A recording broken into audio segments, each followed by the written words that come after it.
Hello বন্ধুরা, তোমরা কেমন আছো? আশা করি তোমরা ভালো আছো। তোমরা আছো আমার সাথে, মানে শাওনি দত্ত নাগের সাথে। আর আমি তোমাদের জন্য নিয়ে চলে এসেছি আবারও একটা ট্র্যাডিশনাল রেসিপি। আজ আমি তোমাদের জন্য বানিয়ে নিয়েছি গাওয়া ঘি। বাড়ির তৈরির ঘির কিন্তু আলাদা টেস্ট আর আলাদা গন্ধ। চলো তাহলে দেখে নি কিভাবে বানানো যায় দুধ থেকে গাওয়া ঘি। এখানে দেখো একটা পাত্রের মধ্যে নিয়ে নিয়েছি 2 লিটার দুধ। এটা কিন্তু টোন্ড মিল্ক আছে, তোমরা চাইলে কিন্তু ফুল ফ্যাট মিল্কই ইউজ করতে পারো। রেগুলার দুধ বা টোন্ড মিল্ক দিয়ে কিন্তু আমি গাওয়া ঘিটা বানিয়ে নিয়েছি। গ্যাসের ফ্লেমটাকে মিডিয়ামে করে দুধটাকে প্রথমে ফুটিয়ে নেব। দুধ যেই ফুটে উঠবে গ্যাসের ফ্লেমটা একদমই লোতে করে দেবো। তারপরে আরও 2-3 মিনিট এইভাবেই ফুটিয়ে নেব। কোনো হাতা খুন্তি কিন্তু এই সময় ইউজ করব না। গ্যাসের ফ্লেমটা লোতে রেখেই দুধটাকে কিন্তু এই 2-3 মিনিট ফোটাতে হবে। এবার গ্যাসের ফ্লেমটা বন্ধ করে দেবো। দুধটাকে এইভাবেই ঠান্ডা করে নেব। দুধটাকে কিন্তু একদমই নাড়াচাড়া করব না। দুধ যখন ঠান্ডা হয়ে যাবে তখন দুধটাকে ফ্রিজে রেখে দেবো 4 থেকে 5 ঘন্টা। তারপর চলে আসছি নেক্সট স্টেপে। দুধটাকে রুম টেম্পারেচারে ঠান্ডা করার পর ফ্রিজে রেখে দিয়েছিলাম 5 ঘন্টা। তারপর দেখো দুধটাকে আবার বের করে নিলাম। 5 ঘন্টা ফ্রিজে রাখার পর দেখো দুধের ওপরে কি সুন্দর একটা দেখো সর পড়েছে। দুধটাকে ফ্রিজে রেখে আরও ঠান্ডা করে নিয়েছিলাম বলেই কিন্তু এত সুন্দর সর পড়েছে টোন মিল্কেও।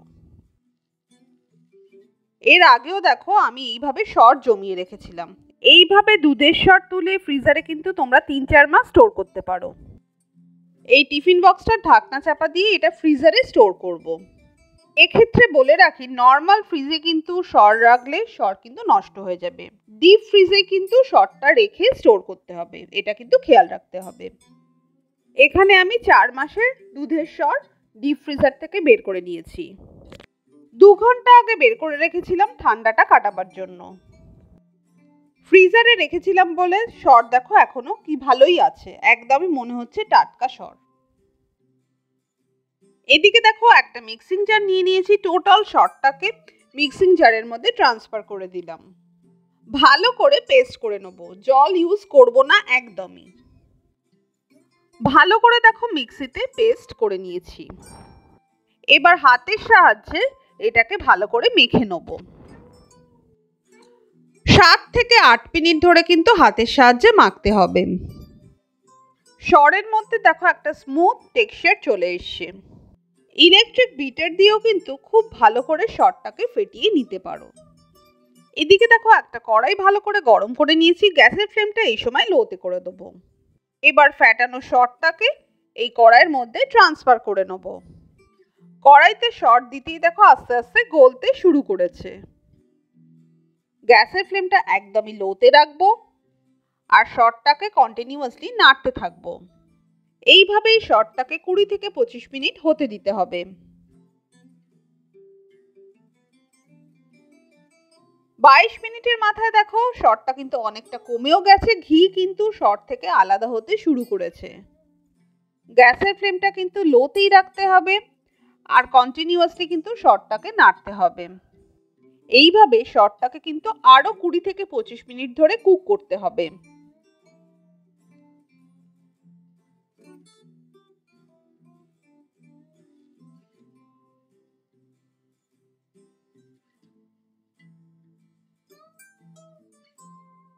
পনেরো মিনিটের মাথায় তোমাদের দেখো সরটা দেখাচ্ছি। দেখো ঘি কিন্তু অনেকটা কিন্তু বেরিয়ে এসছে।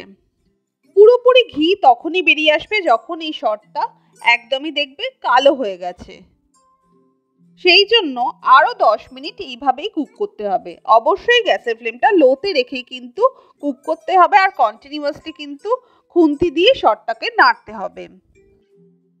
ঘি কিন্তু দেখো প্রায় বেরিয়ে এসছে। এই সময় গ্যাসের ফ্লেমটা হাইতে করে দেবো। আরো 2 মিনিট এইভাবেই কুক করব। কন্টিনিউয়াসলি কিন্তু সরটাকে নাড়তে হবে। 2 মিনিট ধরে দেখো হাই ফ্লেমে কুক করলাম। সর দেখো পুরোপুরি দেখো একদম লাল হয়ে গেছে। এবার গ্যাসের ফ্লেমটা বন্ধ করে এটাকে পুরোপুরি ঠান্ডা করে নেব। এইভাবেই কিন্তু এটা এক জায়গায় রেখে দিতে হবে, বেশি নাড়াচাড়া করলে কিন্তু হবে না। ঘি দেখো পুরোপুরি ঠান্ডা হয়ে গেছে, ঘি একদম দেখো ওপরে উঠে এসছে। এদিকে দেখো একটা বাটি নিয়ে নিয়েছি, তার উপর একটা ছাঁকনি নিয়ে নিয়েছি। এবার ঘিটাকে এইভাবে দেখো ঢেলে নেব, যাতে ঘি আর দুধের স্বাদ পুরোপুরি আলাদা হয়ে যায়। ঘি দেখো কড়াই থেকে পুরোপুরি ঢেলে নিলাম। দারুণ কিন্তু একটা গন্ধ বেরিয়েছে। এই সর কিন্তু একদমই ফেলবো না। গরম ভাতের সাথে একটু নুন দিয়ে এই সর মেখে কিন্তু দারুণ লাগে। সাথে নিয়ে নিতে হবে একটা কাঁচা লঙ্কা। এই ভাজা দুধের সরের সাথে ভাত খাওয়ার মজাটাই আলাদা। ঘি স্টোর করার ক্ষেত্রে বলে রাখি, অবশ্যই কাঁচের কন্টেনার ইউজ করতে হবে। কাঁচের কন্টেনারে কিন্তু ঘি অনেক দিন ভালো থাকবে। বানিয়ে নিলাম ঘরের গাওয়া ঘি। বাড়ির তৈরি ঘিয়ের গন্ধই আলাদা। দেখলে তো টোন্ট মিল্ক দিয়ে কত সহজে এই গাওয়া ঘি বাড়িতেই বানানো যায়। টোটাল ঘিটা বানাতে সময় লেগেছে 50 মিনিট। ঘি বানাবার সময় একটাই জিনিস খেয়াল রাখতে হবে, গ্যাসের ফ্লেম অবশ্যই লোতে রাখতে হবে আর শর্টটাকে কন্টিনিউয়াসলি নাড়তে হবে। ব্যাস, তাহলেই পেয়ে যাবে বাড়ির গাওয়া ঘি। আর এই ঘি ভাত রুটির সাথে তো খাওয়া যায়, অবশ্যই যে কোনো রান্নাতেই ইউজ করতে পারো। যদি আমার এই ইজি ওয়েতে বানানো গাওয়া ঘিয়ের রেসিপিটা তোমাদের ভালো লেগে থাকে, তাহলে কিন্তু অবশ্যই একটা লাইক করে দিও আর ফ্যামিলি ফ্রেন্ডকে শেয়ার করে দিও। তোমরা যদি আমার চ্যানেলে নতুন হও, আমার চ্যানেলটা কিন্তু সাবস্ক্রাইব করতে ভুলো না। আর পাশের বেল আইকনটা অবশ্যই অন করে দিও, তাহলে আমি যখন রেসিপি পোস্ট করব সবার আগে তোমাদের কাছে নোটিফিকেশন পৌঁছে যাবে।